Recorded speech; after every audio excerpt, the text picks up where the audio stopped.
Participar do projeto Aprender Mais Codó é mais uma forma de acessar o conhecimento neste momento de pandemia.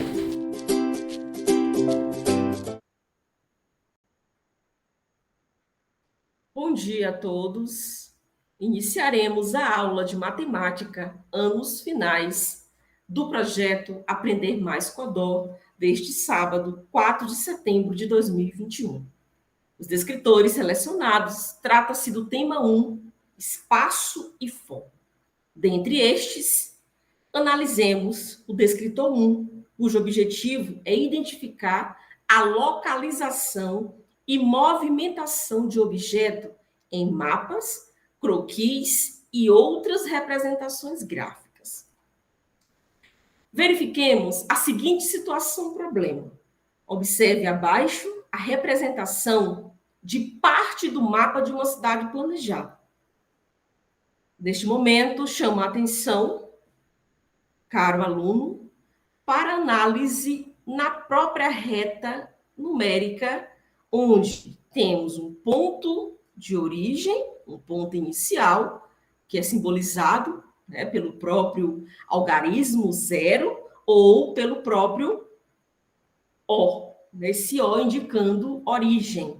Então, à direita são esses valores positivos e à esquerda são esses valores negativos. Neste caso, dentro dessa representação geométrica, nós vamos associar as 4 noções de lateralidade. Na horizontal, esquerda, direita. Na vertical, tomando como base esta mesma origem para cima e para baixo. Então, nós temos 4 noções de lateralidade. E aí, associando à própria questão, que trata-se de um mapa, né, de uma cidade planejada, e aí é dada até como uma dica aqui para a gente. Ó. Nós temos aqui os pontos cardeais. Né? À direita, leste, à esquerda, oeste, para cima, norte e para baixo, sul. Então, feito isso, vamos analisar, né, a própria orientação do mapa, na qual, né, o Mário se propôs a percorrer esta cidade. Então, ele saiu da Praça Central, isso aqui dá para a gente observar tranquilamente, ó, aqui é o nosso eixo, né, de simetria, e ele caminhou 4 quadras na direção oeste. Não se exclui esta própria ideia da reta numérica, que dista sempre a mesma unidade. Só que, neste caso, essas unidades elas estão na forma, né, geométrica, que, neste caso aqui, nós temos quadrados. Então, a direção oeste, pelo próprio ponto cardeal, ele está à esquerda. Então, ele sai da Praça Central, ele percorre 4 quadras, né, que é exatamente esses 4 quadradinhos que estão aqui, e depois 2 quadras na direção norte. Então, é importante essa associação, porque aqui você tem 2 caminhos, né? Ou você vai para cima, ou você vai para baixo, que são exatamente as direções disponibilizadas na questão. Ou você vai para o norte, ou você vai para o sul. Então, está aqui 2 quadras na direção norte, que é exatamente para cima, nesta reta aqui numérica. Então, diante do exposto, o Mário parou, a gente já exclui aqui, posto de saúde, na farmácia, no posto de gasolina, pela própria demonstração, né? O gabarito da questão aqui é o item D. Com certeza vocês devem ter feito aí a análise. Próxima questão a ser verificada é uma, né, envolvendo aqui uma das principais formas geométricas, que é o retângulo. E aqui eu chamo a atenção para os dados numéricos disponibilizados, porque trata-se de unidades de medidas. O Marcelo, a questão coloca aqui que ele costuma correr 12 quilômetros, mas na própria figura aqui disponibilizada, a unidade trabalhada é em metro, e aí vale aqui, né, a lembrança que a cada 1 quilômetro nós temos 1000 metros. né? Então, nós temos uma unidade de medida maior e uma menor, onde nós geralmente utilizamos a maior quando se trata de uma grande quantidade de zeros à direita, né? Então, guarda essa informação, porque eu já estou sabendo que o Marcelo, ele costuma percorrer, fazendo uma regra de 3 simples aqui, 12.000 metros, né? E aí eu já estou fazendo a transformação para o que a questão disponibiliza. Então, vamos ler, né? É importante que você saiba ler, né? Coletar esses dados e fazer uma associação ao próprio contexto. Então, ele costuma correr 12 quilômetros ao redor do quarteirão retangular. Isso é importantíssimo, né? Porque trata-se de um quadrilátero, o retângulo, suas dimensões são distintas, né? Nesse caso aqui, há uma especificação dentro de uma ordem alfabética, R, S, T, U, né? De 250 metros de comprimento, está aqui, por 150 de largura, onde nós sabemos que esses lados são paralelos, né? Pelas próprias propriedades dos quadriláteros. Então, nesse caso, este segmento aqui, que é formado por 2 pontos, de R até S é 250. Se de R até P é 150, aqui não pode ser outro valor a não ser 100 metros, né? Onde essa soma vai ser exatamente aqui equivalente a 250. Então, pela própria análise, dá para a gente perceber que este espaçamento aqui é 100 metros. Ponto seguido, né? Ele inicia a corrida sempre no ponto P. Isso aqui é importantíssimo, meus queridos. Situado a 150 metros do vértice R. A palavrinha vértice significa origem, né? Correndo no sentido horário. E aí a gente pode fazer essa associação às próprias setas aqui, para facilitar, caso você não recorde o que é o sentido horário, basta você lembrar do relógio, né? Ele percorre no intervalo de 1 a 12, dentro, né, desse intervalo, um sentido, ó, da direita para a esquerda. Logo, ele vai, né, a cada 5 unidades, percorrer exatamente os 60 minutos. O que a gente sabe, pela própria localização do relógio analógico, que isso aqui é 1 hora, que é exatamente o sentido horário. Para a gente aqui, pela própria seta, o Marcelo, ele vai sair do ponto P e ele vai percorrer isso aqui, ó, no sentido horário. Isso aqui, essa informação é crucial, né? Porque ele poderia ir por R, mas se ele percorre o sentido horário, então ele vai de P até S, de S até T, de T até U, de U até R, e ele fecha o ciclo em P, que é exatamente de onde ele inicia a corrida, né? Então, você precisa fazer essa associação, tá? Agora vem o comando da pergunta, né, da questão. Em qual dos lados do quarteirão Marcelo completa a corrida de 12 quilômetros? Olha a importância dessa transformação de unidade de medidas, porque aqui está todo mundo em metro. Mas, fazendo a regra de 3 simples, nós conseguimos fazer essa verificação. Então, se eu pegar agora, né, e fazer uma análise de quantos metros é percorrido a cada volta, nós vamos ter a seguinte expressão numérica, né? Ele começa aqui, ele percorre 100 metros, mais 150, ele tem que fechar, né, o círculo, mais 250, nesse caso nós estamos fazendo o perímetro da figura. Aqui, ó, não foi disponibilizado, mas nós sabemos que esses lados são paralelos, então aqui é 150 também, pela própria disponibilização aqui da largura, né, na figura retangular. Mais, ó, 150 mais 150, que é exatamente os 6 trechos, ó, de P até S, de S até T, de T até U, de U até R e de R até P. Aqui ele fecha a primeira, né? O primeiro círculo, a primeira volta. Se eu somar isso aqui, vai ser equivalente a quanto? Essa expressãozinha numérica aqui, né? 100 com 150, 250. 250 com 200, você pode fazer isso aqui de 2 em 2, né? 250 com 250 é 500, mais 300. Então, a cada volta, o Marcelo, ele percorre 800 metros. Agora, vamos verificar se ele vai dar essas voltas de forma completa ou se vai ser de forma particionada. Para isso, eu vou dividir, né?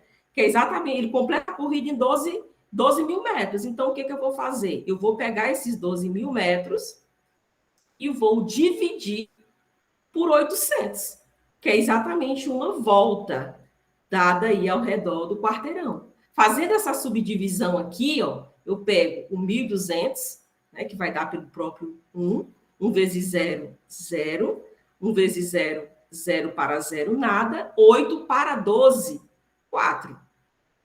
Né? Ainda não atingi resto zero, eu ainda tenho direito a baixar aqui esse zero, já que o 400 ele é menor, né, que o próprio 800. Fazendo a divisão, 4.000 por 800. Isso aqui vai dar o quê? Por 5. 5 vezes 0, 0. 5 vezes 0, 0 para 0, nada. 5 vezes 8, 40. Para 40, nada. Atingindo aqui, resto zero. Logo, Marcelo, ele vai dar 15 voltas ao redor do quarteirão de forma inteira. Né? A gente percebe aqui que deu o resto zero, então não vai ter partição. O que isso significa? Que ele vai parar em um dos segmentos. Se ele deu essas 15 voltas completas, ele não tem como parar fora do eixo, né, do próprio segmento aqui RS, que a volta ela fecha em P, mas a questão pede o lado, e o lado é formado pelo segmento de reta. Então, eu já excluo o ST, eu já excluo o TU, eu já excluo o R, porque ele vai dar a volta completa. O sentido é horário, então ele para aqui, ó, no lado RS. Você que está aí tentando resolver a questão, o gabarito é o item A, tá bom? Prosseguindo para o próximo descritor, que trata-se, né, de identificar propriedades comuns e diferenças entre figuras bidimensionais e tridimensionais, relacionando-as com suas planificações. Então, nós temos, pela própria, né, tabela de polígonos, pela própria tabela dessas figuras, né, que formam poliedros, aqui uma questão. Então, o que é um poliedro? Né? Pela própria classificação, ele é um sólido, né, em 3 dimensões, com faces poligonais planas. Então, nós podemos observar aqui pela própria figura, né, que é utilizado para construir uma caixa fechada, né, com a forma desse poliedro. Então, Marina precisa recortar algumas figuras geométricas em papelão. Então, o que distingue essas figuras bidimensionais e tridimensionais? As figuras tridimensionais, elas possuem ali o próprio R3, né, que são exatamente as 3 dimensões. E há uma distinção entre esses prismas e a própria pirâmide. Né? O prisma, como é o caso aqui da questão, nós temos em todos os seus elementos, em todas as suas faces, esta formação de polígonos, esses polígonos que são planos, que são os poliedros ditos, né, regular. Então, Marina precisa recortar algumas figuras geométricas em papelão e colar umas às outras, usando fita adesiva. Então, a gente já consegue observar aqui, né, que pelos elementos deste poliedro, as arestas, essas faces, nós temos ângulos, porque como são formados por polígonos, né, cada face, e aí eu preciso agora, né, da informação lá da classificação dos polígonos, né, que é exatamente pelo número de lados. Aqui dá para a gente observar que nós temos triângulos e quadriláteros, né? Dentro dos quadriláteros, nós podemos identificar se são retângulos, se são quadrados, se é um losango, se é o próprio trapézio, e assim a gente vai dando característica. Neste caso aqui, a questão pede para a gente as figuras, né, que Marina precisa recortar. Quais são aqui?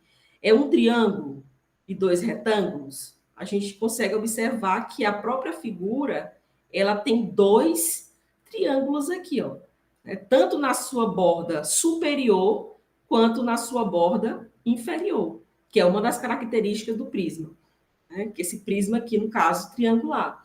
Então, eu já vou ficar aqui entre as alternativas C e D. Eu já sei que tem 2 faces aqui, que são os triângulos, que é exatamente a primeira figura poligonal. E 3 retângulos, porque senão não formaria aqui o poliedro, que é este sólido geométrico que tem como característica 3 dimensões. Então, pela própria notação aqui, ó, dá para a gente perceber os retângulos, né, que é um dos tipos de quadrilátero. E aí a gente observa pelo próprio segmento de reta, por mais que não tenha medidas, que este lado ele é menor que este, ó. Então, este quadrilátero, que é uma das faces deste polígono, automaticamente caracteriza-se como o retângulo. E aí nós temos como gabarito o item D, que são exatamente 2 triângulos e 3 retângulos, porque senão não formaria o sólido geométrico. A Marina, ela não conseguiria, né, fechar aqui esta caixa, né, de papelão, né, como está aqui na questão. Né? Então, tem algumas dicas. Vale você revisar a tabela, né, dos principais poliedros e as suas planificações, porque quando a gente passar a fazer essa planificação, é exatamente a transformação do poliedro em polígonos, já que na sua constituição, na formação deste poliedro, nós temos as arestas, nós temos as faces, nós temos os ângulos, né? Então, exatamente por comportar algo, nós trabalharemos com esse espaço tridimensional, né? Que é uma das características base dos poliedros, que são os sólidos geométricos, tá bom? Mais precisamente com os polígonos regulares, que são exatamente os que possuem ângulos iguais. Nós verificamos isso aqui lá, mas dentro da tabela de classificação desses polígonos. Então, esse poliedro, para ser regular, ele também precisa ter polígonos regulares na composição, né, que são exatamente as suas faces. Nós temos aqui o caso da transformação deste poliedro na sua forma planificada. Para isso, eu preciso sempre lembrar, né, que a planificação dos sólidos geométricos é exatamente a representação da superfície plana. E essa superfície plana, ela não tem como ser formada sem a ideia dos polígonos.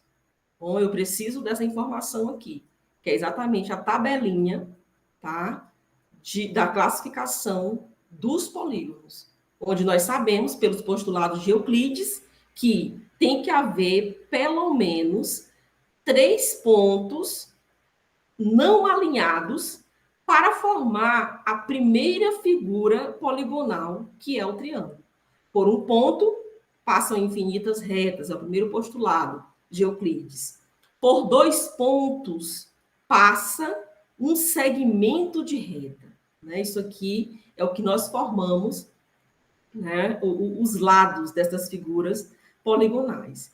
Então, a gente precisa ter essa percepção da primeira figura poligonal, que é base para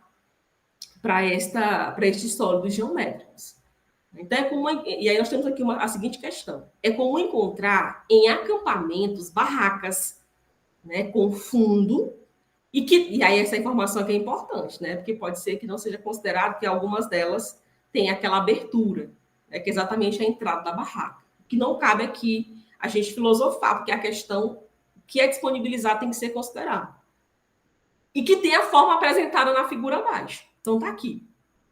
Né? Nós temos um prisma triangular, né? E a gente consegue fazer essa identificação pela própria face, né? Que foi exatamente o que a gente acabou de observar. Então, uma questão está dentro da outra. Só que neste caso aqui, a questão pede para a gente o desenho, que representa a planificação, que é exatamente essa representação da superfície plana. Então, será o item A? Né? Só tem a formação de 2 retângulos? Não. Né? A gente consegue aqui perceber que se forma um prisma triangular, nós precisamos ter, pela própria denominação anterior, 2 faces triangulares e 3 retangulares. Caso contrário, não haverá, né, essa barraca aqui com fundo. É por isso que eu circulei aqui. Ó, né, está aqui sublinhado para que a gente possa fazer essa observação. Né, porque se a questão não disponibilizasse aqui, eu poderia achar que aqui seria o próprio piso, né, a própria base. Só que nesse caso é considerado. Né? Então, eu descarto o item A, eu descarto o item B. Ah, professora, mas são 2 triângulos e 3 superfícies. Por que não seria o item B? Analisem comigo. Né? Então, cada poliedro, cada sólido geométrico, ele tem a sua forma planificada. Por isso que na questão anterior eu coloquei a tabela, que serve até como uma revisão. Né? É importante que vocês procurem, né, identificar quais são os principais sólidos geométricos e as suas formas planificadas. Então, nesse caso aqui, o gabarito será o item C. Ó, será o item C. Porque aqui, se nós observarmos, não vai ter como haver, né, essa borda superior e inferior, se eu considerar o item B. Quando eu fizer aqui a montagem deste sólido, vai coincidir 2 dos lados, 2 das bordas. Né? Essas bordas poderão estar na mesma localização, o que não formará o poliedro. Né? Então, por isso que o item C tem que ser considerado. Além da informação dos 2, dessa identificação do prisma triangular, que tem os 2 triângulos e que tem os 3 retângulos, eu preciso verificar os elementos deste poliedro, né? Que é exatamente a borda superior e a borda inferior. Caso contrário, não vai haver aqui, né, as laterais desta barraca. Né? Então, o gabarito nesta questão é o item C. O próximo descritor é identificar propriedades de triângulos pela comparação de medidas de lados e ângulos. Né? Então, verifiquemos aqui. Janine desenhou 2 triângulos, sendo que o triângulo DEF é uma redução do triângulo ABC. Dá para a gente observar, pela sua própria forma aqui, que ele está menor. Né? Então, a medida X do lado DF é igual a... Aí eu até coloquei aqui uma definição de semelhanças de triângulos. Né? Esses segmentos, eles são proporcionais. Né? Assim como o AB é proporcional ao DE, e aí aqui eu posso formar pela própria denominação, né, o próprio segmento, 8, ó, assim como 8 está para 4, 4 está para 2, assim eu posso dizer que o 12 está para X. O que eu obtenho aqui? Um segmento, né, proporcionais, que aplicando, e aí eu posso fazer aqui, né, ou o primeiro com o segundo, que não vai ter êxito, aqui eu posso só confirmar, ó, 4 vezes 4, 16, 8 vezes 2, 16, isso aqui é verdadeiro. Porém, a questão pede para a gente a medida X, ó, do lado DF. Então, Como é que eu obtenho isso aqui? Basta pegar, né, as duas últimas e eu já consigo fazer essa transformação. Se eu fizer aqui, aplicando o TFP, né, que nos garante a seguinte regra: o produto dos meios é igual, só visualizar aqui um X, ó. O produto dos meios é igual ao produto dos extremos. Ó. Isso aqui é igual a 12 vezes 2. Quem é o X? Eu resolvo aqui uma equação de primeiro grau. 12 vezes 2, 24. E o 4, pelo processo resolutivo, está multiplicando, passa para o segundo membro, dividindo. Logo, esse X é equivalente a 6, que nesse caso estão todos na mesma unidade de medida. É importante a gente associar essa unidade de medida tanto da figura quanto na própria questão. Né? Então, 6 centímetros. Você que fez aí o cálculo, né? Confirme, o gabarito é o item B, né? Que é 6 centímetros. Tá bom? A próxima questão, nós temos aqui duas escadas que estão encostadas em dois muros, também envolvendo, né, esta semelhança de triângulos e as propriedades dos triângulos, triângulos equiláteros, os triângulos isósceles, os triângulos escalenos. Isso nós vamos precisar, né, como mostra na figura abaixo. Então, dá para a gente perceber que este que é o triângulo maior, né, que é exatamente a escada maior, quanto maior esse segmento, maior também será o ângulo. Né? Aqui eu tenho, na menor, 48 graus, consequentemente, na maior já vou ter uma ampliaçãozinha aqui do ângulo, né, de 48 para 50 graus. Assim como a dimensão também do muro já passa a ser maior, para que eu possa fazer, né, esta associação. Então, eu vou precisar aqui da seguinte informação. A soma dos ângulos internos de um triângulo sempre, né, será equivalente a 180 graus. E aí nós temos uma anotaçãozinha na questão que simboliza, ó, o ângulo de 90 graus, que é exatamente os ângulos que são ditos perpendiculares. Então, a questão solicita para a gente a medida dos ângulos formados tanto pela escada maior, que é esse aqui, né, quanto pela menor, que é esta aqui, que eu posso até chamar de X. Ó. Então, vamos verificar. Numa ordem, né, vamos verificar o primeiro ângulo. Se dois deles, 90 com 50, é 9514, então isso aqui dá o quê? 140. Então, quem é o ângulo aqui da escada maior?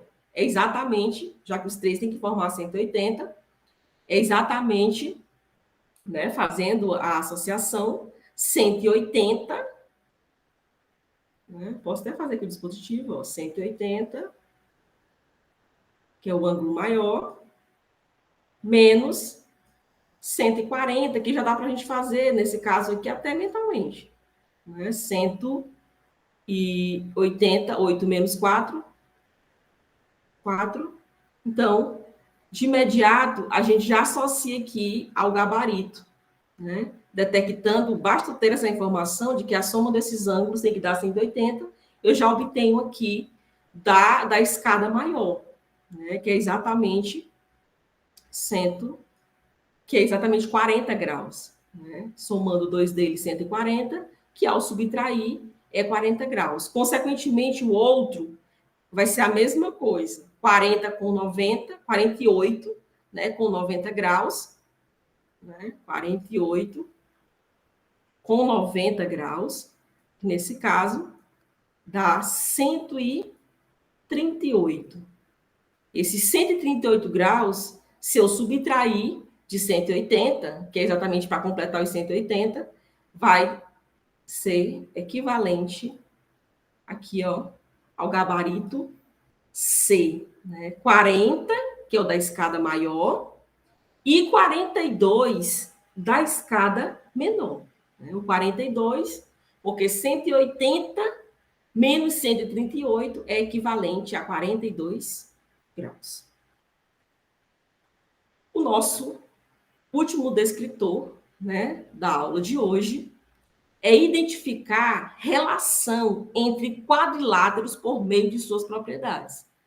Aqui, neste descritor, chama a atenção para os principais tipos de quadriláteros, né, que é exatamente o quadrado, essas dimensões, tanto o comprimento, né, que é essa base, e a largura dentro deste quadrado são iguais, que é o que o caracteriza. O losango, né, que pela sua própria verificação, nós temos 4 ângulos, 2 deles iguais e os quatro lados congruentes. Aqui nós temos a forma retangular, né? Então, dentro do próprio losango, dá para a gente fazer esta verificação, né? Que é exatamente a organização dos ângulos retos e que, por ser o quadrilátero, ele também será equivalente a 360 graus, né? Então, aqui nós temos o quadrado,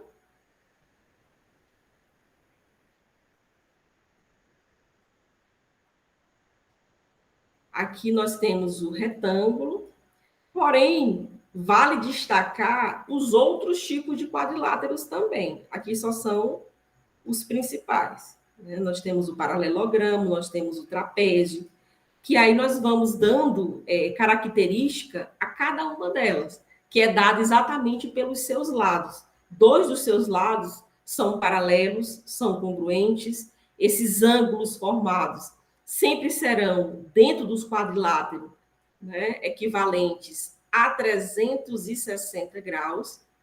Bom, então, vamos analisar aqui a próxima questão. O trapézio é um aparelho de ginástica, né, usado para acrobacias aéreas nos espetáculos de circos.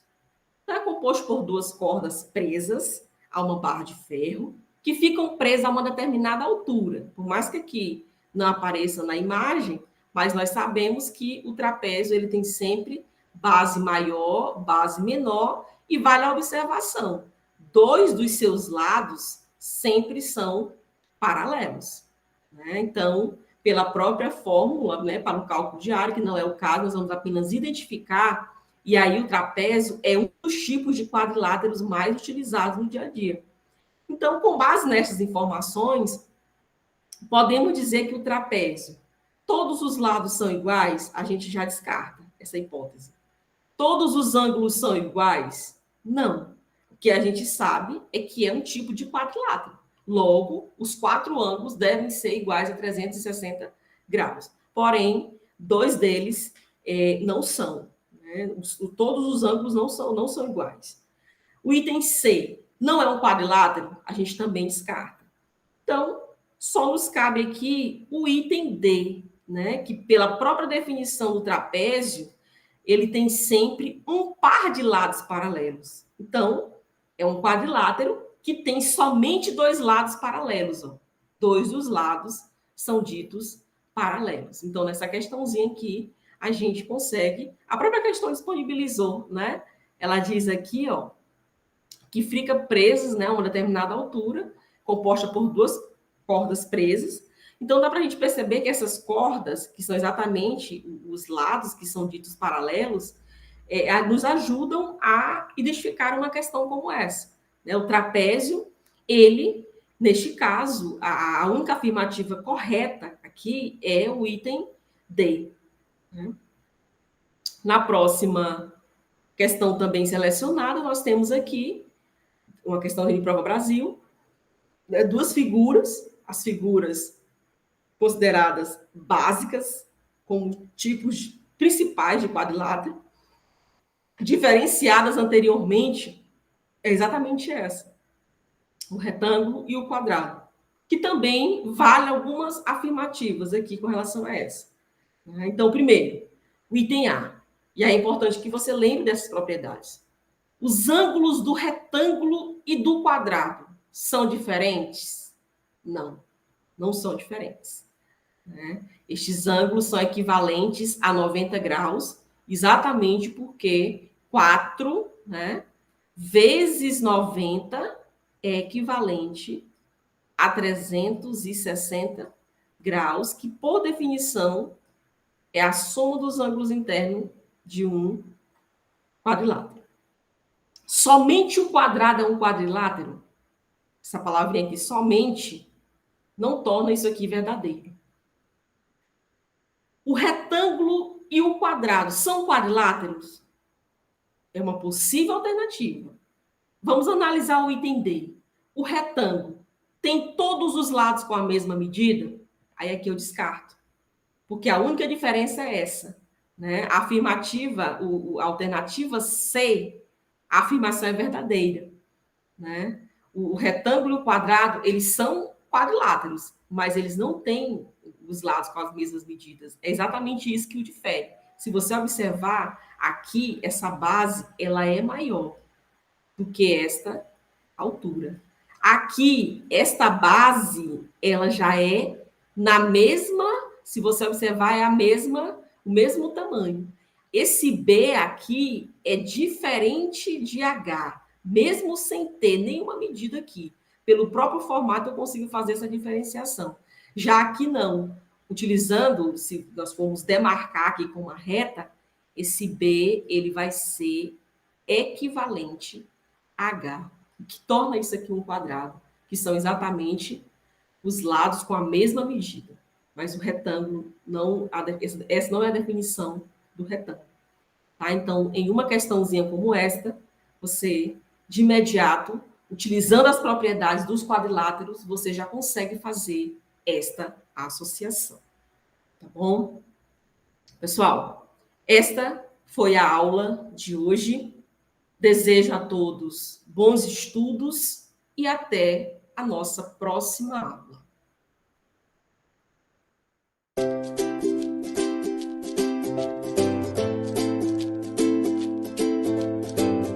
A Prefeitura de Codó, juntamente com a Secretaria de Educação, juntos estamos lançando o programa Aprender Mais Codó. O que é esse programa? É um programa de aula de reforço aos sábados, através de lives, onde os alunos de Codó terão tirado as suas dúvidas e melhorado o seu perfil educacional. E eu peço a você, aluno de Codó, participe. Será muito importante a sua participação nessas aulas de reforços.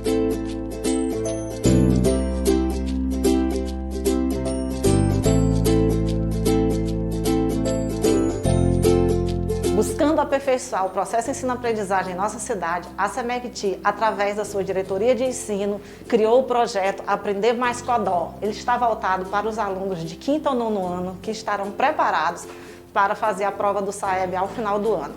Nós, enquanto secretaria, incentivados e apoiados pelo poder público, que é através do nosso prefeito, Dr. José Francisco, iremos ofertar aulas aos sábados de português e matemática com professores efetivos da rede pública municipal, com o intuito de atingir a todos os alunos, tanto da cidade quanto do campo. E aqueles que não tiverem acesso à internet, através das lives que serão ministradas aos sábados, terão também acesso a todo o conteúdo através do nosso site, do nosso link. Não deixe de participar das nossas lives, das disciplinas de português e matemática. E você, aluno, que não tiver a oportunidade de assistir aos sábados, as aulas serão reprisadas através do canal 13 TV Liberdade.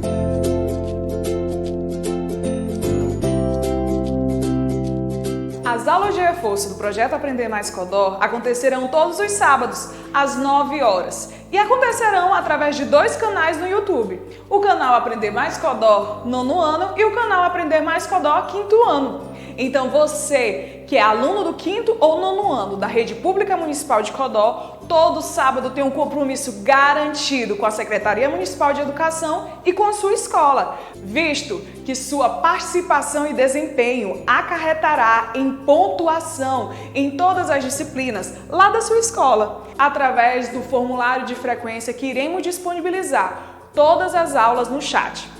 Ah, e lembrando, toda a equipe da SEMECTI está empenhada em fazer com que o projeto aconteça da melhor forma possível.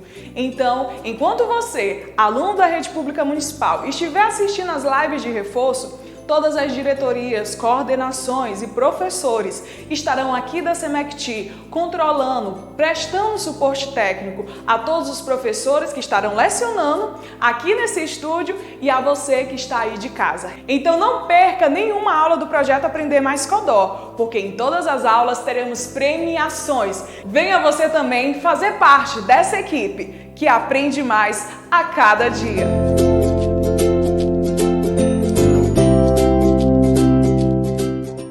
Olá, alunos do projeto Aprender Mais Codó, sejam bem-vindos a mais uma aula, a oportunidade que teremos para trocar conhecimento e aperfeiçoar, né, essa aprendizagem aí até novembro, onde nós realizaremos a Prova Brasil, certo? Sou a professora Temes, estarei aqui com vocês com a disciplina Língua Portuguesa para trocarmos mais experiências e aprendermos mais. Vamos começar?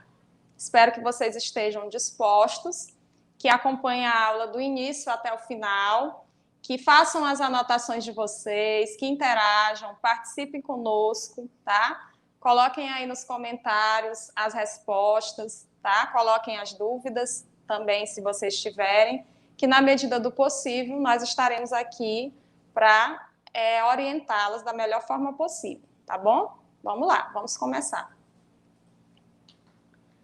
Para a gente iniciar, né, eu trouxe aqui para vocês uma frase motivacional para a gente poder iniciar os nossos estudos de hoje, tá? E diz o seguinte: sucesso é o acúmulo de esforços repetidos dia a dia, certo? Então, nós estamos nos esforçando para alcançar um bom resultado, né? Para alcançar o sucesso na prova, o sucesso na vida escolar, né? Nos próximos exames que vocês farão aí, não só na Prova Brasil, mas toda referente a toda a vida escolar de vocês. Então, o esforço que nós fazemos hoje, né? Nós teremos o retorno depois. Então, eu conto com vocês, tá? Nessa parceria para que a gente possa alcançar esse conhecimento, tá certo? Então, vamos iniciar. Na aula de hoje, nós vamos abordar o item 3, que vai falar sobre a relação entre textos, certo? E a Prova Brasil, ela vai abordar, como nós já sabemos, os descritores. E ao longo das aulas que a gente já vem trabalhando, nós já estamos abordando alguns descritores, certo? E na aula de hoje, nós vamos abordar 2 descritores, o descritor de número 20 e o descritor de número 21. O que dizem esses descritores? Vamos lá. O descritor 20, ele vai falar sobre reconhecer diferentes formas de tratar uma informação na comparação de textos que tratam do mesmo tema, em função das condições em que ele foi produzido e daquelas em que será recebido. E o descritor de número 21 vai falar sobre reconhecer posições distintas entre 2 ou mais opiniões relativas ao mesmo fato ou ao mesmo tema, certo? Então, na aula de hoje, nós iremos focar em questões que irão abordar os 2 descritores, para que a gente possa treinar nossa habilidade dentro do que a Prova Brasil vai pedir, certo? Para iniciar, vamos compreender primeiro o que diz o descritor de número 20. Tá? Eu coloquei aqui para vocês uma questão bem parecida com a que vocês irão encontrar lá na provinha, né, Brasil, do mês de novembro. E eu coloquei aí essa questão para servir de norte, né, para os nossos estudos. Então, aqui nesse slide, vocês vão compreender um pouquinho melhor sobre o descritor de número 20, que, como eu já falei, né, o objetivo é reconhecer diferentes formas de tratar uma informação na comparação de textos que tratam do mesmo tema. O que é isso? Vamos compreender essa informação. Então, lá na prova, vocês irão encontrar comparação entre textos. Geralmente, as questões elas vão apresentar 2 ou mais textos que abordam a mesma temática, certo? Para que vocês consigam observar as diferentes formas de tratar aquela informação. Então, eu trouxe para vocês aqui um exemplo que vai ilustrar o que eu estou acabando de falar para vocês, o descritor de número 20, tá? E aqui nós temos 2 textos. O texto 1, que é Ao Namorado Fanático, e o texto 2, Além de Linda, é do meu time, certo? A gente vai fazer a comparação entre esses 2 textos e depois vamos fazer a leitura do enunciado, ok? Então, vamos lá. O texto 1 diz o seguinte: você sabe que sou tão apaixonada por você quanto você é apaixonado pelo seu time, mas acho uma lástima gastar tanto amor por um timinho como esse seu. Ele já há muito tempo não te dá nenhuma alegria. Esse é o texto de número 1, né? Ao Namorado Fanático. Vamos ver lá o texto de número 2. Além de Linda, é do meu time. Naquela tarde, quando a vi pela primeira vez vestindo o uniforme do meu time, integrada à nossa torcida uniformizada, senti meu coração bater descompassado. O que é que nós podemos observar aqui na comparação entre esses 2 textos? Podemos observar que eles abordam a mesma temática, eles falam do mesmo tema, certo? Só que de maneiras diferentes, porque cada texto, né, cada autor tem uma maneira de abordar aquela temática. Então, vocês vão observar ao longo aqui desse estudo, ao longo da aula de hoje, vocês vão observar que nós podemos abordar o mesmo tema em gêneros diferentes, certo? Podemos abordar o mesmo tema em estruturas diferentes, em personagens diferentes, tá? Então, cabe a nós, leitores, conseguir fazer a interpretação, né, do que aqueles textos têm de semelhante, o que eles têm em comum e o que eles têm de divergente, de diferente um do outro, certo? Então, o que é que nós observamos aqui? Que o texto 1, quem fala nesse texto, né, é uma voz feminina, e ela diz o seguinte: você sabe que sou tão apaixonada por você quanto você é apaixonado pelo seu time. Então, aqui fala, né, de amor e fala de time de futebol, né? E aí ela diz assim: mas acho uma lástima gastar tanto amor por um timinho como esse seu. Então, aqui ela menospreza, né, o time da pessoa amada.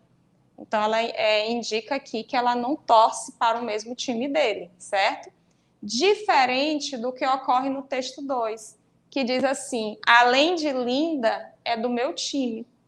O texto aqui, no próprio título, ele já antecipa uma informação, né? Que a personagem aqui do texto apresenta, tem o mesmo gosto, né? Torce para o mesmo time do pretendente. E o texto vai dizer o seguinte: quando a vi pela primeira vez vestindo o uniforme do meu time, integrada à nossa torcida uniformizada, senti meu coração bater descompassado.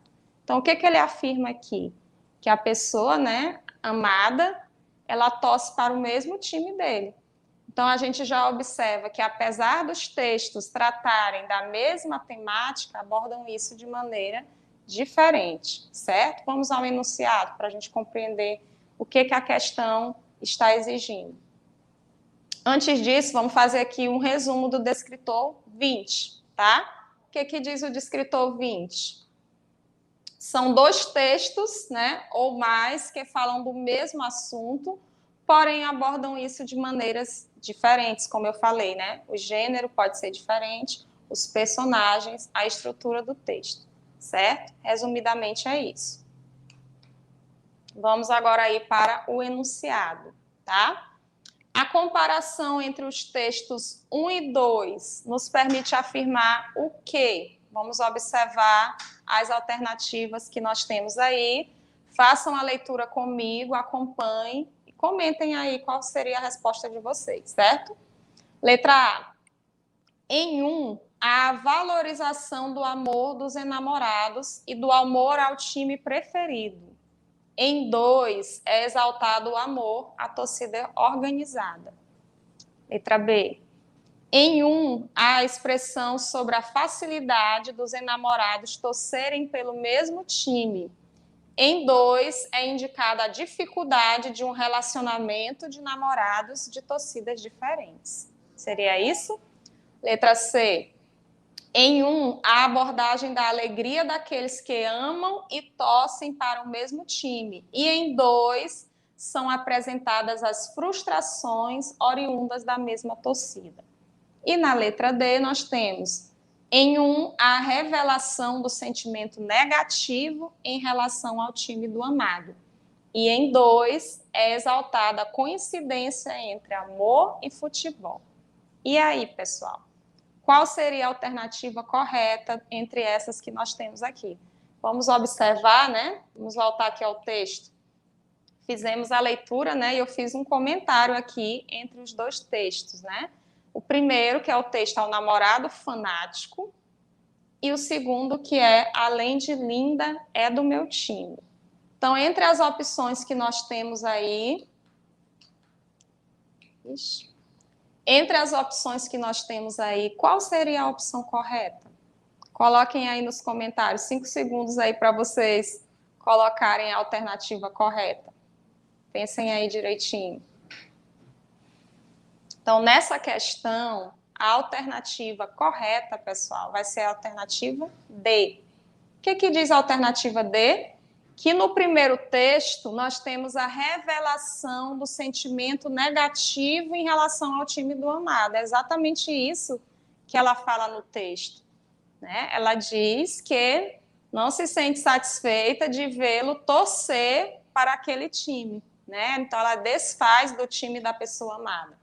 Enquanto que no texto 2, a pessoa que fala no texto exalta, né, a coincidência entre amor e futebol. A pessoa por quem ele está interessado, ela tem o mesmo gosto pelo time de futebol, né? Então há essa coincidência. E é isso que o texto deixa bem claro, certo? Então aqui a opção correta é a alternativa D. Acertaram aí? Muito bem, parabéns para quem conseguiu acertar. Vamos seguindo. Agora nós vamos iniciar as questões que eu trouxe para a gente discutir, né, analisar, e são questões parecidas com as que vocês irão encontrar nos testes, né, na Prova Brasil, certo? Então, nós temos aqui a primeira questão, que vai focar o descritor 20. Eu trouxe algumas questões que vai trabalhar com o descritor 20 e trouxe outras questões que vai trabalhar com o descritor 21, tá bom? Então, fiquem atentos, leiam comigo, acompanhem a leitura do texto, façam as anotações aí de vocês e comentem para a gente saber, né, se vocês estão conseguindo acompanhar, ok? Então, vamos lá para a questão de número 1. Nós temos aí na questão de número 1 também, nós temos 2 textos, certo? O texto 1 diz vantagens e desvantagens dos biodegradáveis. Esse é o título do texto. Vamos ver o que o texto vai dizer. O maior benefício destes materiais é a decomposição completa e bem mais rápida. Os produtos biodegradáveis contribuem para o não acúmulo do lixo no planeta. Porém, se por um lado eles contribuem para a redução de resíduos sólidos, por outro, os produtos biodegradáveis contribuem para o efeito estufa, pois ao se degradarem, eles liberam gás metano proporcional à velocidade de degradação. Ou seja, quanto mais rápido o produto se decompõe, mais gás ele libera no ar. Apesar das desvantagens, os produtos biodegradáveis ainda representam vantagens ambientais sobre os produtos convencionais. Estudos mostram que produtos com agentes biodegradáveis mais lentos podem ser acondicionados em aterros sanitários e o gás proveniente da decomposição pode ser utilizado para gerar calor e energia, impactando menos o meio ambiente. Os produtos biodegradáveis não são a melhor solução, mas os avanços nas pesquisas podem contribuir para aprimorar as embalagens dos produtos biodegradáveis que utilizamos. Lembrando que antes do descarte é muito importante reduzir o consumo. dar preferência aos produtos com embalagens reutilizáveis e separar o lixo que não é lixo para reciclagem. Muito bem, esse aí é o texto número 1, vamos ver o próximo texto. O texto 2, né, vocês estão observando aí que é uma campanha publicitária, certo? Nós temos aí a imagem de um copo, tá? E o que diz o texto 2? Acompanhe comigo. Eu sou biodegradável, compostável, produzido através de produção limpa, livre de emissão e matéria-prima de fonte renovável. Sou feito de mandioca, substituo o plástico e o isopor. Lá embaixo nós temos, né, 100% biodegradável. Nós temos aí o selo, né, referente à imagem do copo. Muito bem. E o que o enunciado vai exigir da gente aí nessa questão? Vamos observar aí comigo. Esses dois textos, o que eles têm em comum? Tá? Observem aí comigo, né? Vocês acompanharam a leitura. O que os textos têm em comum? Vejamos as alternativas. Letra A, o fato de defenderem a substituição do plástico. Letra B, divulgarem o copo feito de mandioca. Letra C, incentivarem o uso de produtos biodegradáveis. Letra D, mostrarem o benefício da reciclagem do lixo. Essa questão, pessoal, é uma questão que pode acabar confundindo, né, na hora de responder. Então, tem que ter muita atenção. Se a gente retornar lá no texto 1, nós vamos observar, né, que o título fala das vantagens e das desvantagens dos produtos biodegradáveis. Então, eu não posso dizer que a alternativa correta seja a letra C, incentivar o uso de produtos biodegradáveis, porque lá no texto ele está mostrando tanto o lado positivo quanto o lado negativo, tá? Na letra B, divulgarem um copo feito de mandioca, quem está fazendo isso é apenas o texto 2, né? O texto 1 não está fazendo essa divulgação. E a letra D, sobre o benefício da reciclagem. O texto, ele fala isso indiretamente, mas não é o tema principal. Agora, se nós retornarmos lá no texto, né, nós vamos observar no segundo parágrafo, no texto 1, diz assim, ó, apesar das desvantagens, os produtos biodegradáveis ainda representam vantagens ambientais em relação aos produtos convencionais. Quais são os produtos convencionais? O plástico, por exemplo. Então, aqui ele não falou diretamente do plástico, mas quando ele fala dos produtos convencionais, ele se refere a um desses produtos, a essa matéria-prima que é o plástico.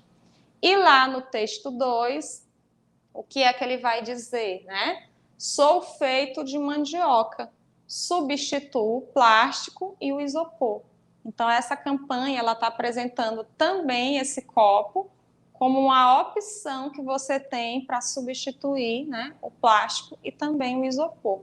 Então, entre as opções que nós temos aqui, a alternativa mais apropriada vai ser a letra A, ok? Defenderem a substituição do plástico, é o que eles têm em comum, ok? Acertaram? Eu espero que sim. Vamos seguindo. Questão de número 2. Na questão de número 2, nós temos novamente dois textos que vão abordar aqui, né, o tema do bullying. Com certeza vocês já ouviram falar sobre bullying, né, nas escolas. Alguém já pode ter sido vítima, né, do bullying. Vamos ver aí o que dizem os textos. O texto 1 diz assim, o bullying sempre existiu. É um texto do Tom Coelho, certo? Acompanhe comigo a leitura. O bullying sempre existiu. Anos atrás, as vítimas eram chamadas de CDFs, nerds ou puxa-sacos. Eram jovens que se sentavam nas primeiras fileiras de carteiras na sala de aula. Prestavam atenção no professor e na matéria lecionada. Inquiriam e respondiam perguntas. faziam o dever de casa e, consequentemente, tiravam boas notas. O contraponto era a turma do fundão, formada por rebeldes e descolados. Os atos de bullying eram bem conhecidos, desde o corredor polonês, onde vários estudantes se enfileiravam para escorraçar o alvo com alguns petelecos, tapas e breves pontapés, a chamada geral, até o famigerado te pego lá fora. A opressão era mais física do que psicológica, pois o constrangido tinha em sua defesa o fato de ser normalmente melhor aluno que seus agressores. Claro que também tínhamos o assédio ao gordo, ao feio e ao varapau. Mas a questão é que estas ações eram contidas em si mesmas. As escolas mantinham B10 para colocar ordem na casa e coibir atos de violência. Sem falar que ir parar na diretoria era temido pela maioria dos alunos. Contudo, se o bullying ocorresse ao chegar em casa, a vítima ainda iria ter com seus pais. Alguns poderiam dizer, não reaja, pois não é de sua natureza. No melhor estilo, ofereça a outra face.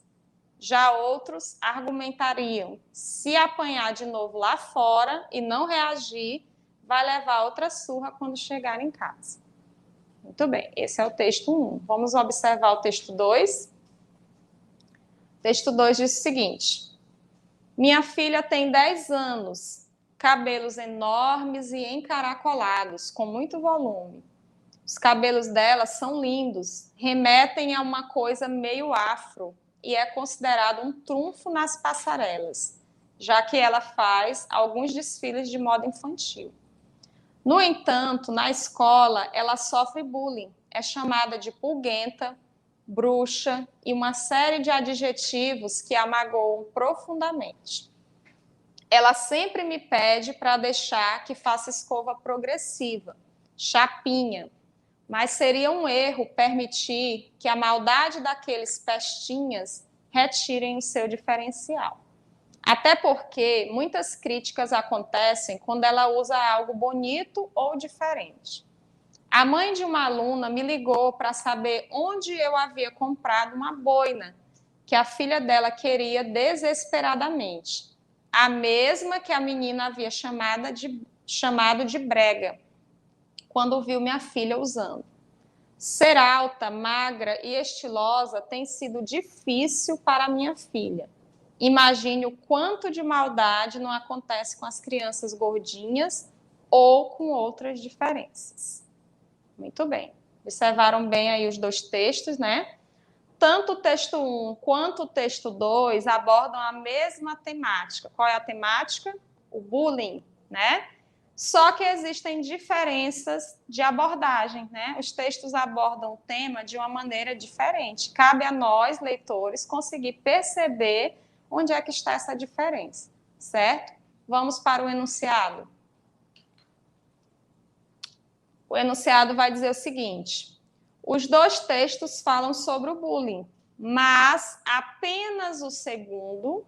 Então, essa questão ela está focada apenas no que o texto 2 vai tratar, certo? Vocês conseguiram entender o que diz o texto 2?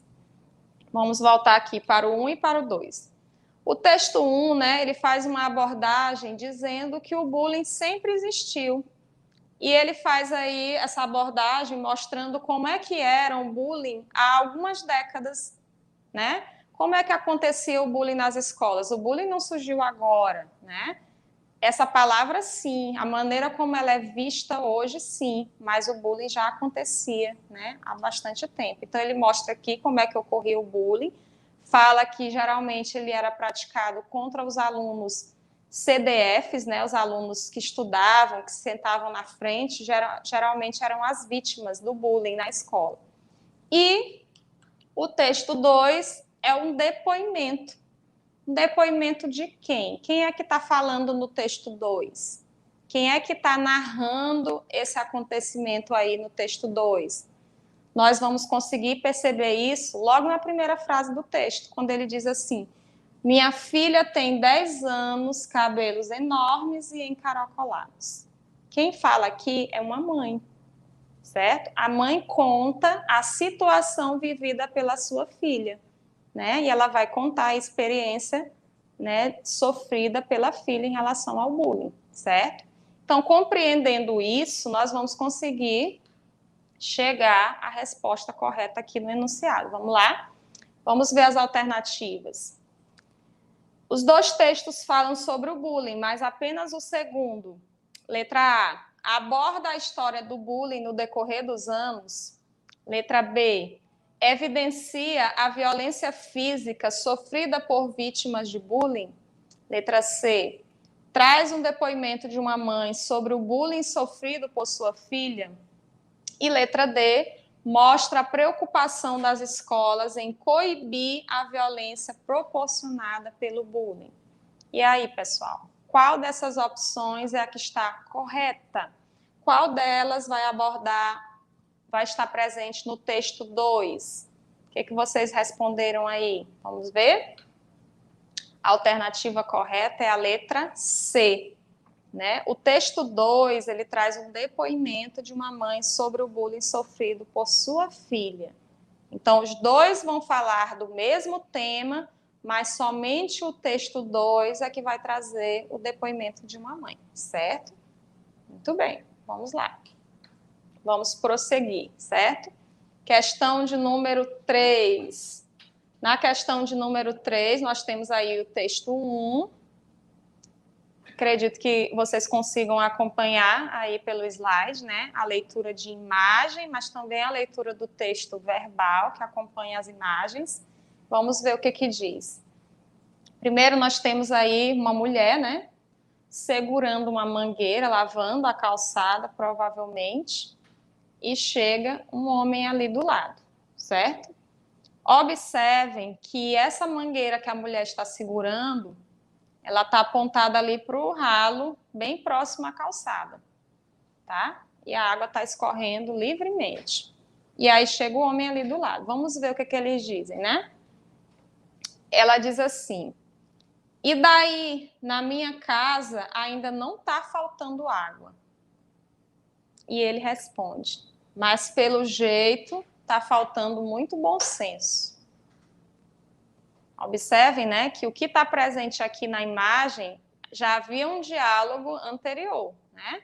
Quando ela responde, e daí, é porque ele já tinha dito alguma outra coisa antes, né? E daí, na minha casa, ainda não está faltando água. E ele responde, mas está faltando bom senso, certo? Acredito que deu para compreender aí o texto 1. Vamos ver o texto 2. Texto 2, o título é Bom Senso no Uso da Água, de Antônio Aguiar. Vamos ler aí comigo? Diante da realidade de escassez da água nos grandes centros, nos quais Juiz de Fora se inclui, percebemos a necessidade de incutir nos próprios cidadãos este processo de avaliação e responsabilidade contra os gastos excessivos deste recurso natural não renovável, que precisa ser usado com mais inteligência e menos desperdício. Por isso, propusemos a lei que impede a lavagem de nossas calçadas com água tratada. No entanto, ressaltamos que o bom senso precisa estar sempre à frente. Quando a lei propõe a proibição deste comportamento, é porque a água tem sido usada comumente no lugar da vassoura para retirar a poeira dos nossos passeios. Quantos de nós já não nos indignamos com este comportamento em nossas ruas?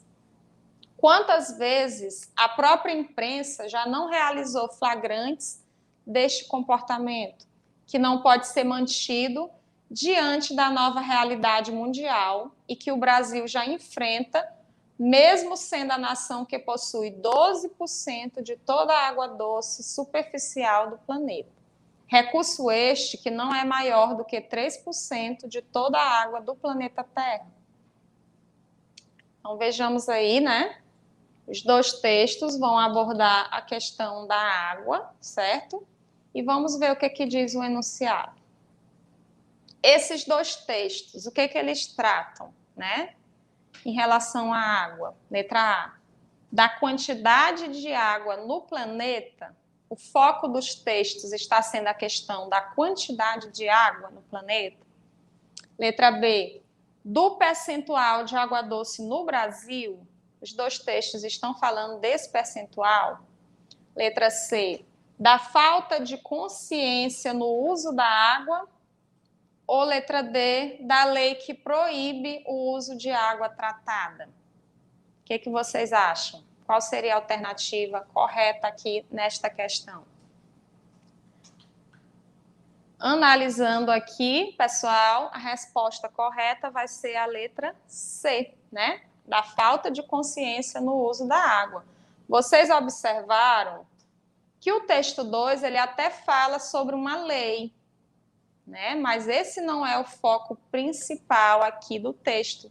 O foco principal do texto é falar justamente da questão da conscientização da população, que precisa utilizar a água de maneira correta, né? Sem desperdício. Aí ele fala da questão da lavagem das calçadas, que é a mesma temática abordada no texto 1. Tá? A mulher está lá desperdiçando água, lavando a calçada. Um outro cidadão chega, questiona, né, aquele comportamento, ela não gosta e diz que não está faltando água ainda, né? Ainda não está faltando água na minha casa.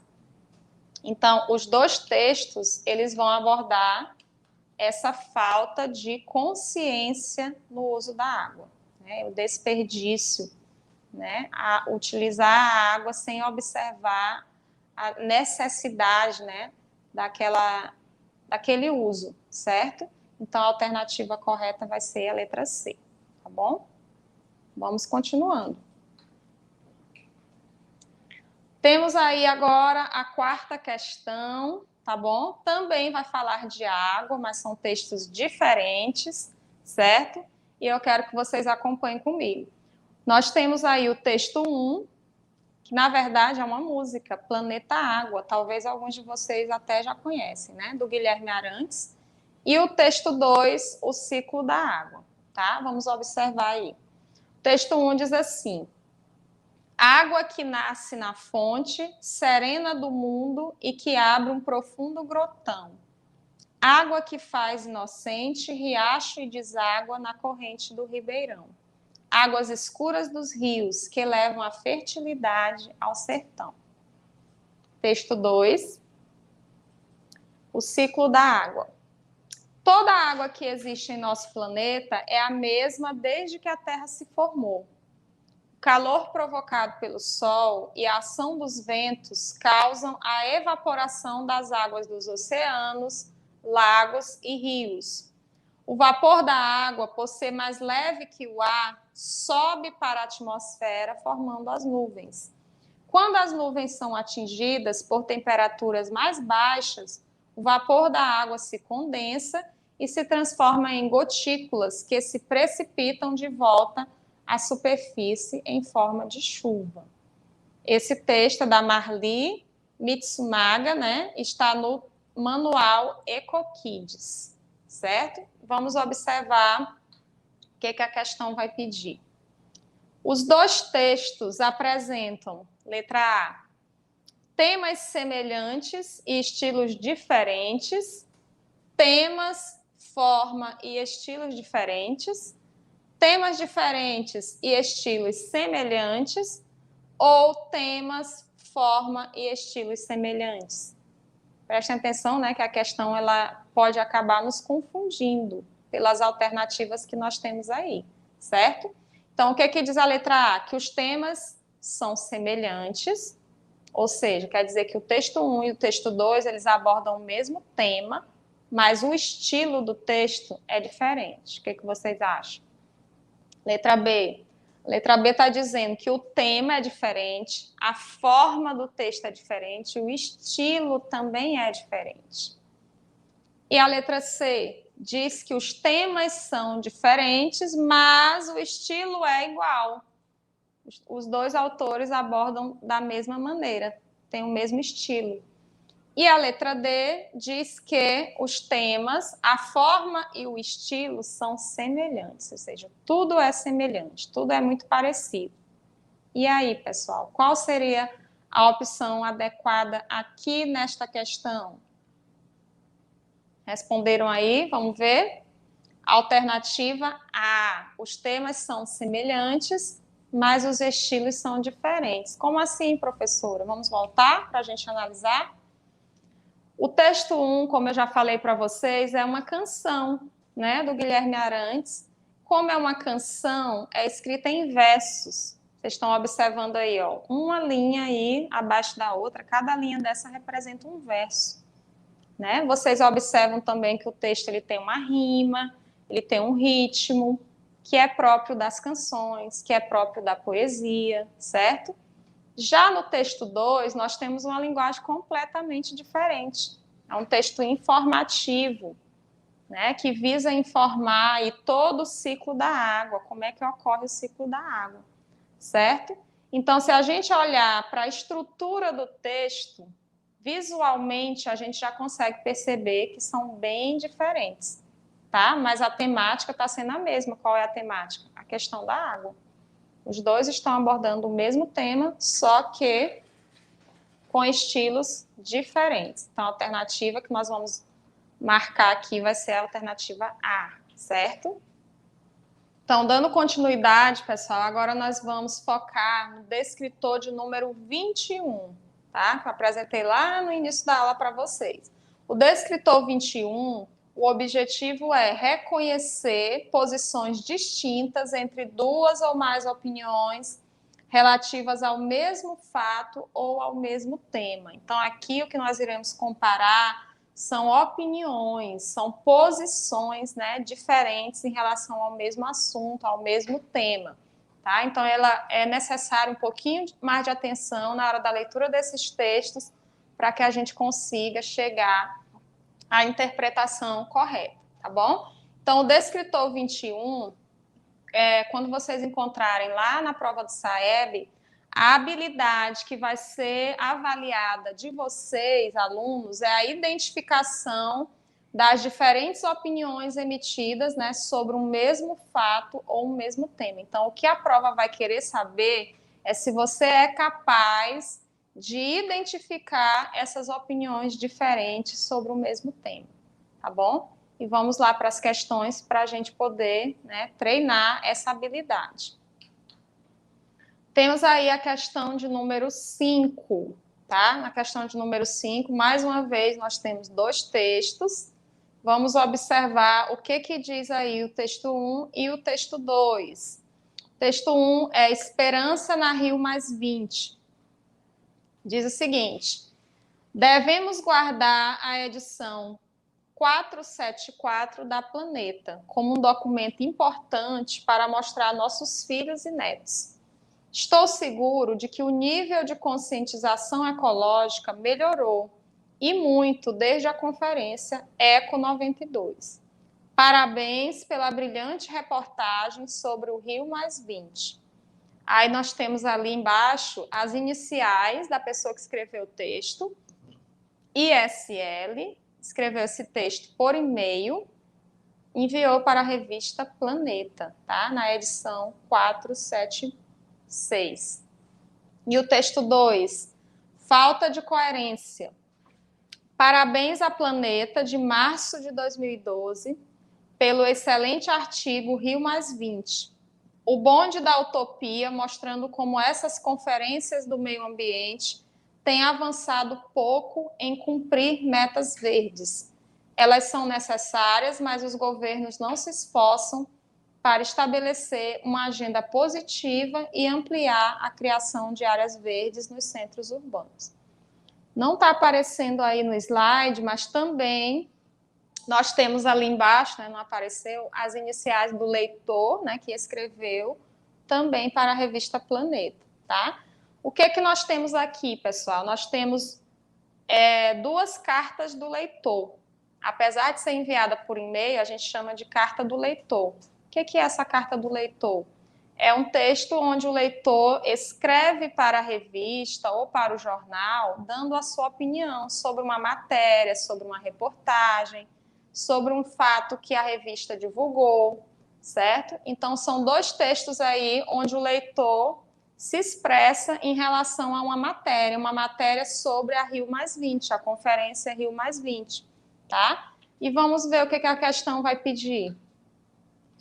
Em relação aos 2 textos, percebe-se que os leitores, né, os leitores que escreveram aí o texto 1 e o texto 2, vamos ver o que as questões vão dizer aqui.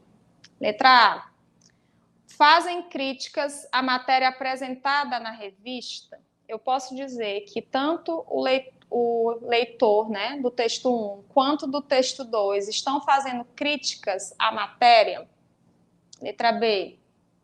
Que eles gostariam que a revista se aprofundasse mais na matéria? É esse o foco da carta? É esse o foco do texto? Letra C. Demonstram desconhecer a matéria apresentada pela revista ou têm opiniões diferentes sobre a matéria apresentada na revista? O que vocês acham? Vamos retornar lá? No texto 1, né, vamos ver aqui, ele diz assim, ó. Devemos guardar a edição, né, 474 da Planeta como um documento importante para mostrar aos nossos filhos e netos. Então, aqui vocês observam que ele elogia a matéria feita pela revista, certo? E termina dizendo assim, parabéns pela brilhante reportagem. O texto 2 diz assim, falta de coerência, né? É o título do texto. E ele começa dizendo assim, parabéns à Planeta pelo excelente artigo Rio+20. O bonde da utopia mostrando como essas conferências do meio ambiente têm avançado pouco em cumprir metas verdes. Quando ele fala que tem avançado pouco, né? Ele já faz aqui uma crítica. E aí vocês estão observando que a posição do leitor do texto 2 não é a mesma do leitor do texto 1, certo? Então, observando isso, o que nós podemos dizer? Qual dessas alternativas vai se encaixar aí com uma resposta correta? Vamos lá? Letra D, né? Eles têm opiniões diferentes sobre a matéria apresentada na revista. O primeiro faz um elogio, né? Acredita que a conferência foi positiva, trouxe benefícios, enquanto que o do texto 2 faz uma crítica e não acha que a conferência vai avançar em nada, né? Ou se vai avançar em pouca coisa, né? Mais ou menos essa ideia que ele apresentou no texto 2, certo? Ok, vamos seguindo. Questão de número 6. Vamos falar agora sobre o aquecimento global, tá? Temos aí o texto de Camila Camilo. De quem é a culpa pelo aquecimento global? Vamos acompanhar aí a leitura do texto, que é um pouquinho mais extenso, né? Um pouquinho mais cansativo, mas a gente vai precisar fazer essa leitura, né? Reler se for necessário. Na prova vocês vão encontrar textos dos variados tamanhos, dos variados gêneros, né? Das variadas estruturas. Então, a gente precisa se concentrar na leitura para poder chegar, né, ao enunciado com a resposta correta.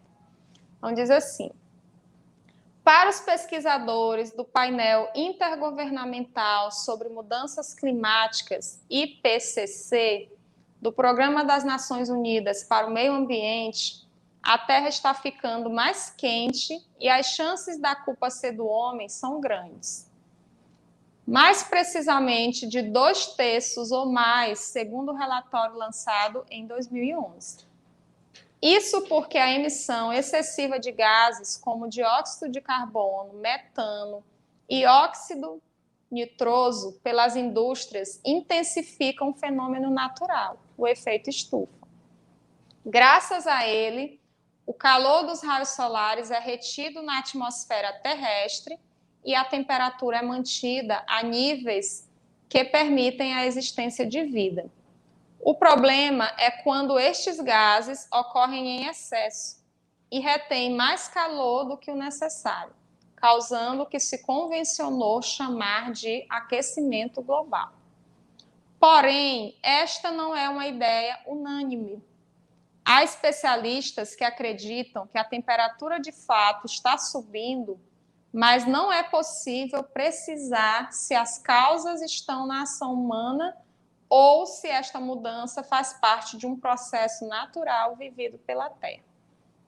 A geógrafa Daniela de Souza Onça, por exemplo, defendeu em sua tese de doutorado na Universidade de São Paulo que o aquecimento global não existe.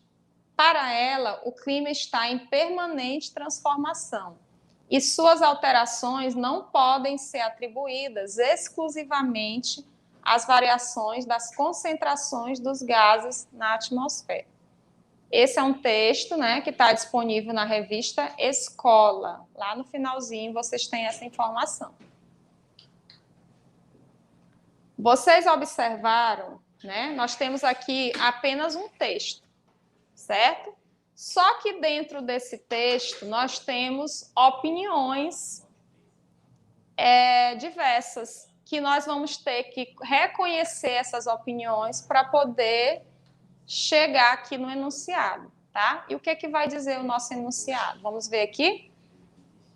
As opiniões dos pesquisadores do painel intergovernamental sobre mudanças climáticas, o IPCC, e da geógrafa Daniela de Souza Onça sobre o aquecimento global.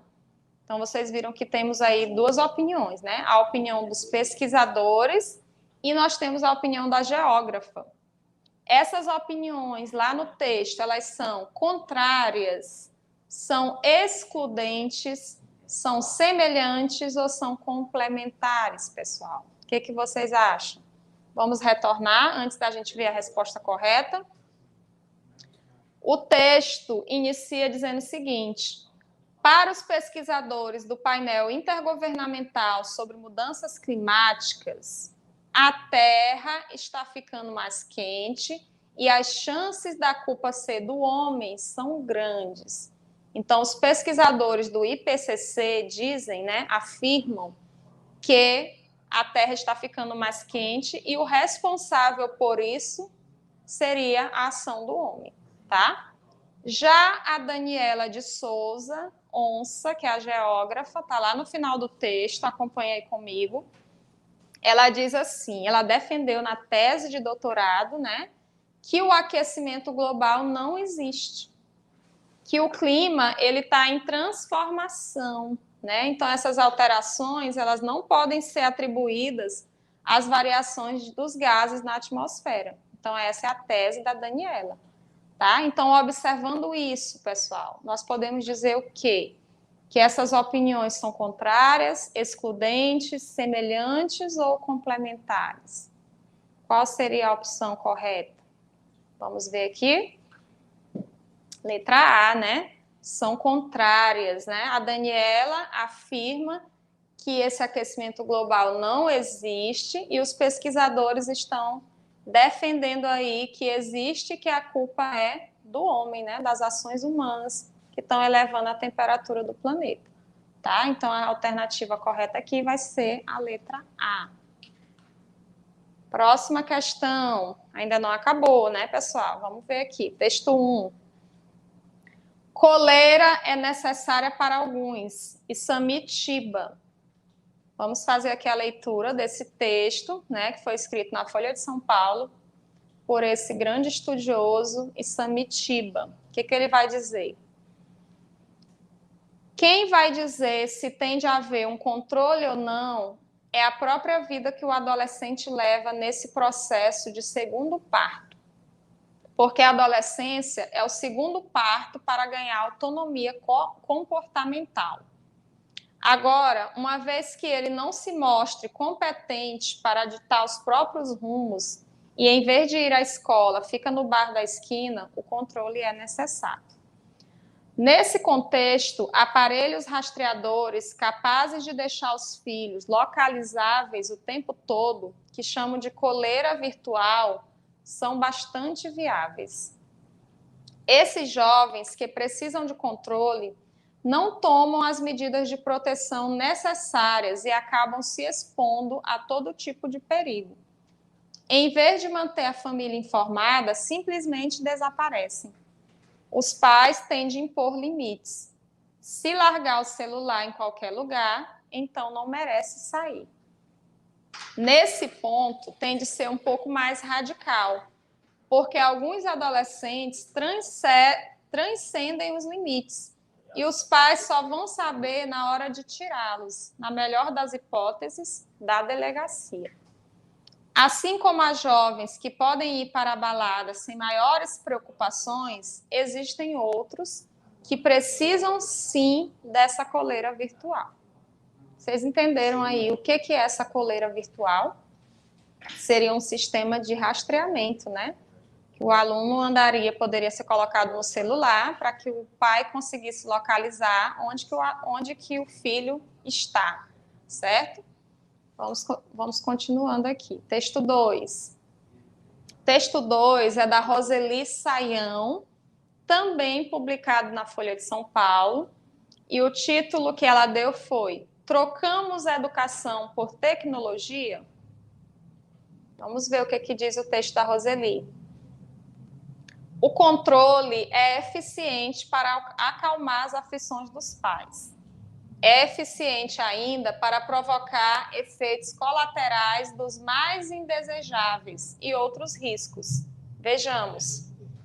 Em primeiro lugar, se tem quem controle o jovem, por que haveria ele de se responsabilizar pelo autocontrole?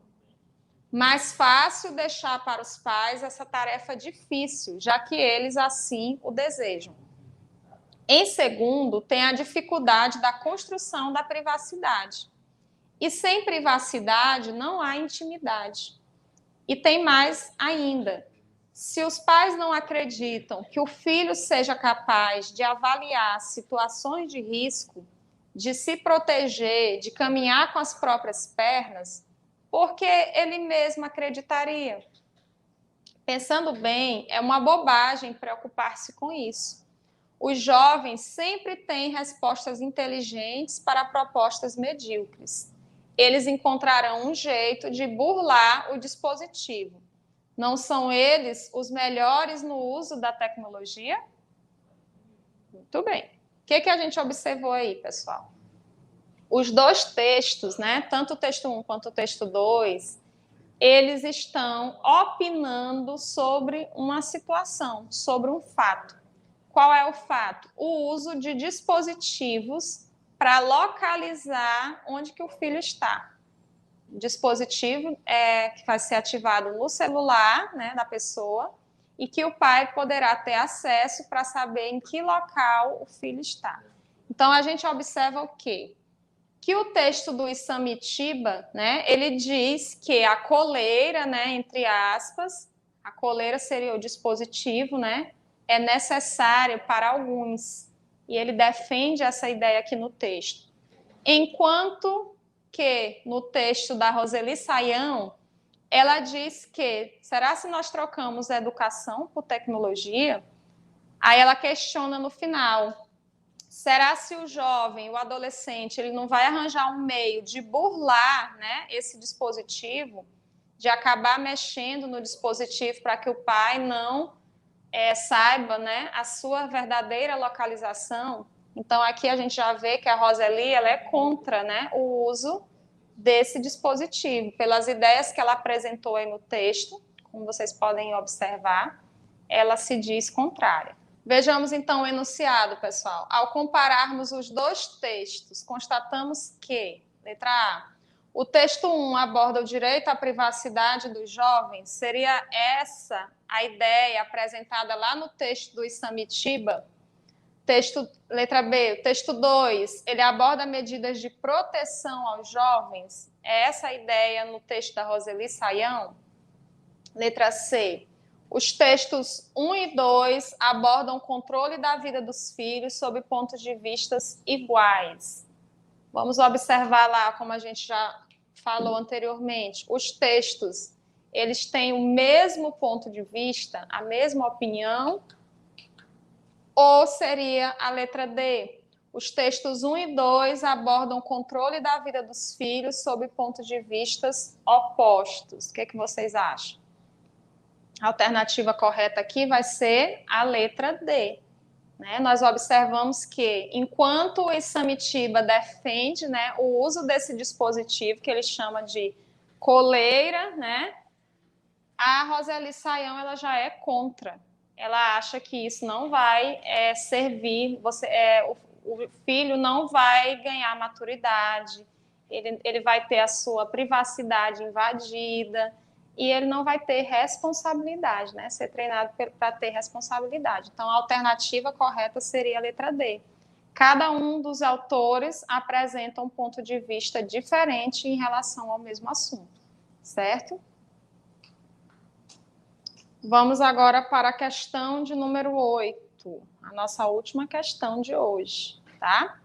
Temos aí o texto 1 e o texto 2, que vão falar sobre as cotas raciais, certo? E vamos analisar se essas opiniões são parecidas, iguais, diferentes, se são opostas.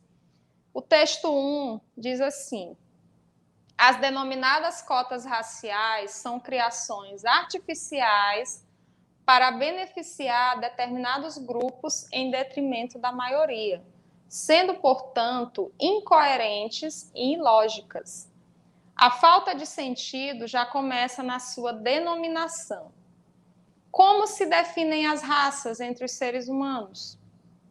Usa-se algum critério da zoologia, a exemplo dos animais?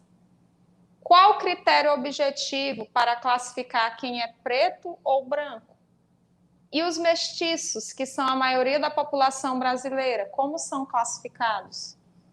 Por porcentagem das cores em cada um? Os tribunais raciais de algumas universidades públicas, então, chegam ao cúmulo do absurdo. Classificam as pessoas por raça somente pelo olhar da fotografia. Então, aqui nós temos, né, uma opinião, temos ali só a abreviação do leitor, né, que enviou por e-mail essa opinião. Vamos ver o texto 2. A todos os que criticam o sistema de cotas raciais, antes de tudo, deveriam identificar a sua raça, para atestar se passarem por todo tipo de preconceito por que passam os negros até hoje neste país. E só quem é negro sabe e sente. Parabéns, Hélio Gaspari, pelo artigo que desmistifica toda a argumentação anticotas. Esse sim, um branco de alma negra. Alma desprovida de preconceitos, movida pelo amor e pela vontade de ocupar os espaços da sociedade, que hoje são negados por não se ter a escolaridade necessária. Então, temos aí a abreviação, né, do leitor, que enviou o e-mail, né, no dia 5/6/2009 para o Globo. Então, aqui nós temos, novamente, 2 cartas de leitores, né, se posicionando a respeito das cotas raciais, tá? E o que a gente conseguiu observar? O que vocês acham? As opiniões apresentadas no texto 1 e no texto 2 são parecidas? São diferentes? São totalmente opostas? E vamos ver o que a questão vai pedir.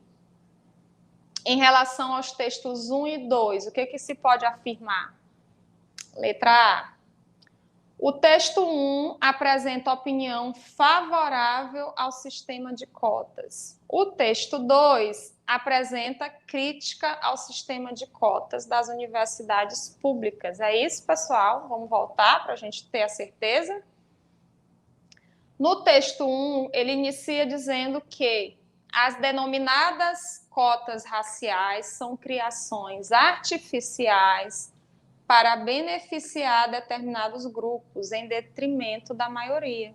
Portanto, incoerentes e ilógicas. Ele começa o texto dizendo que as cotas são incoerentes e são ilógicas e que vai beneficiar apenas um grupo, certo? Então, por essa primeira ideia apresentada aí, já dá para a gente saber qual é o posicionamento do autor. Ele é contra as cotas raciais nas universidades. diferente do que acontece no texto 2. O que diz aqui no texto 2? A todos os que criticam o sistema de cotas raciais, antes de tudo, deveriam identificar sua raça para atestar se passaram por todo tipo de preconceito por que passam os negros até hoje. Então, ele já inicia o texto defendendo o uso das cotas, né, e atacando aqueles que são contra, né, o uso das cotas raciais, certo? Vamos continuando. Então, a letra A, pessoal, ela já está descartada, porque o texto 1, ele não é favorável às cotas. Quem está sendo favorável às cotas é o texto 2, certo? Vamos ver a letra B. O texto 1 considera as cotas incoerentes e ilógicas, e o texto 2 aprova o sistema de cotas. Seria essa a alternativa correta? Vamos ver a letra C. O texto 1 define as raças entre os seres humanos. O texto 2 relata o preconceito pelo qual os negros passam até hoje. E a letra D diz o quê? Que o texto 1 concorda com os tribunais raciais de algumas universidades públicas e o texto 2 apresenta opinião favorável ao sistema de cotas. O que nós podemos afirmar entre as alternativas aí que sobraram, né? Qual é a alternativa mais adequada? Teremos a letra B, certo? Por que a letra B?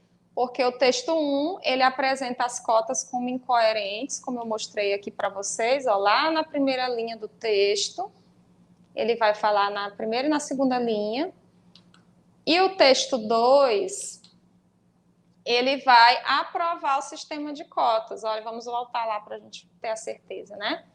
Ele começa dizendo que a todos os que criticam o sistema de cotas deveriam identificar sua raça para testar, né, se passaram por todo tipo de preconceito porque passam os negros. Então, ele faz uma defesa aqui, né, das cotas raciais.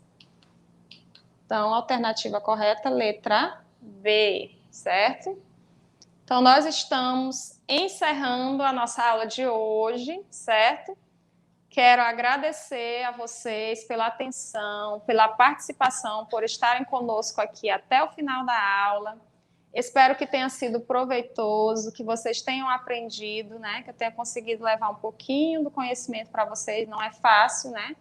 Trabalhar em frente às câmeras. Nós gostaríamos de estar em contato presencial, seria mais fácil, mas é a forma que nós temos e nós precisamos aproveitar, né? Essa forma que nós temos de aprender, né? Porque de toda forma nós conseguimos aprender, basta a gente se esforçar, se dedicar, tá? Então eu agradeço bastante a atenção de vocês, deixo o meu abraço, quero lembrá-los de colocar a frequência, tem muita gente que está esquecendo, né, de registrar a frequência da aula de hoje, ela está disponível aí na descrição do vídeo, né, e no chat, então não esqueçam de colocar a frequência de vocês, e nós vamos fazer o sorteio, né, relacionado aos alunos que participaram na aula anterior, tá bom? Vamos ver aí quem são os sorteados de hoje.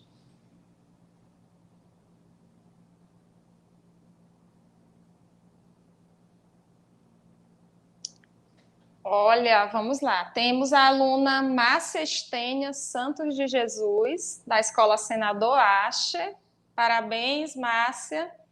E a Yasmin dos Reis Silva, da Escola Neide Magalhães. Parabéns, Yasmin. Tá? Então, continuem participando, acompanhando as nossas aulas. Quem sabe você pode ser o próximo contemplado, né? No sorteio, tá bom? Então, eu encerro por aqui. Muito obrigada e até a próxima aula. As aulas de reforço de projeto Aprender Mais Codó me ajudam muito em português e matemática. Venha você também fazer parte desse aprendizado.